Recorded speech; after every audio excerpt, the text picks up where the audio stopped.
Hello everyone, this is Deepti Singh.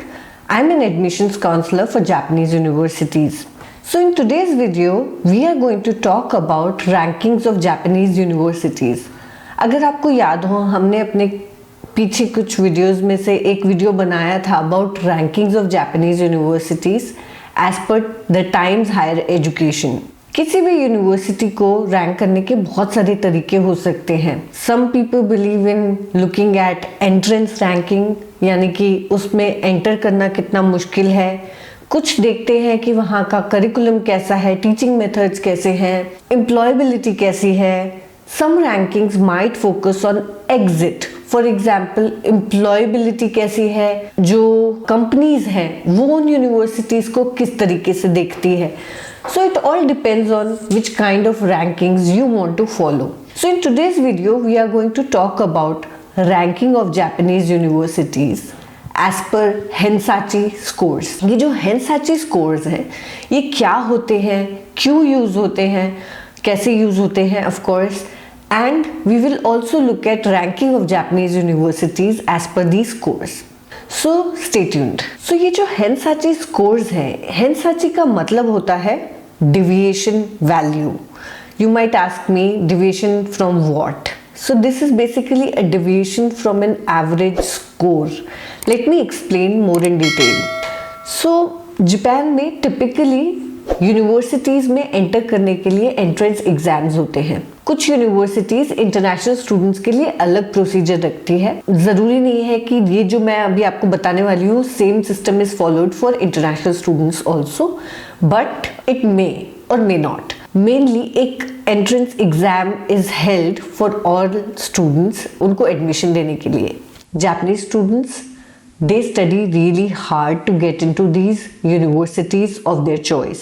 बहुत सारे students ऐसे भी होते हैं जो कि 1 या 2 साल ड्रॉप करते हैं to get into the university of their choice. जब ये इन एंट्रेंस एग्जाम के लिए जापानीज स्टूडेंट्स तैयारी कर रहे होते हैं, they also go to something called जुकू, यानी कि cram schools, similar to what we have here. जैसे हम ट्यूशन क्लासेस जाते हैं, उधर उन्हीं को जुकू कहा जाता है, except that maybe in Japan it is more organized. So ये जुकू जाते हैं और प्रिपेयर करते हैं इन एंट्रेंस एग्जाम्स के लिए। सारी यूनिवर्सिटीज के एंट्रेंस एग्जाम्स होते हैं। नाउ द क्वेश्चन अराइजेस, ये स्टूडेंट्स कौन सी यूनिवर्सिटी के एग्जाम्स में बैठे, राइट? सो ये डिसाइड करने के लिए उनको हेल्प करता है ये हेंसाची स्कोर और हेंसाची रैंकिंग्स। सो ये जो जुकू हैं, जो क्रैन स्कूल्स हैं जिनकी मैंने भी बात की, ये मॉक एग्जाम्स कंडक्ट करते हैं which are very similar to entrance exams that universities conduct. और ये क्रैन स्कूल्स अपने स्कोर्स को, जो भी स्टूडेंट्स जिस भी यूनिवर्सिटी में एंट्री लेते हैं उनके इन स्कोर्स को पब्लिक करते हैं, पब्लिश भी करते हैं। सो व्हाट हैपेंस इज, जो बच्चे नेक्स्ट ईयर इन यूनिवर्सिटीज के लिए अप्लाई करने वाले हैं, they can look at these scores and decide कि वो कहाँ पर उनके एंट्रेंस के चांसेस ज्यादा हैं, कहाँ पे उनके एडमिशन की प्रोबेबिलिटी ज्यादा है।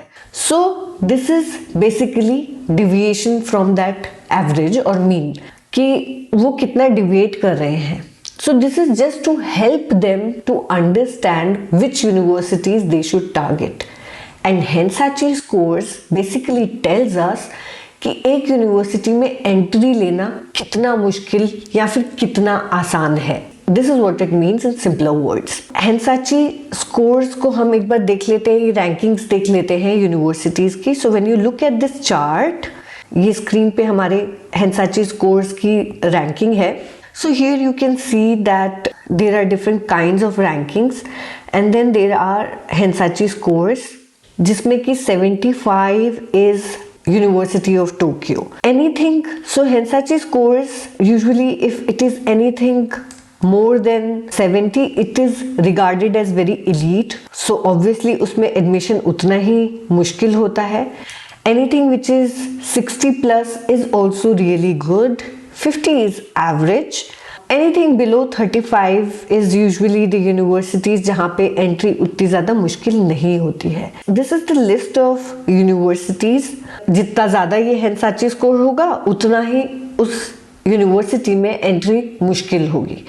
सो university of Tokyo, Kyoto, Tohoku, Osaka university, Tokyo tech, Nagoya University, Kyushu University, these all universities are considered very good and likewise more difficult to enter. So whenever you are choosing a university for yourself, I hope this information will help you in deciding which university you can aim for, increase your chances of admission in Japan. For more information, you can always get in touch with me. My contact details are in the description. Thank you for watching the video. Like and subscribe.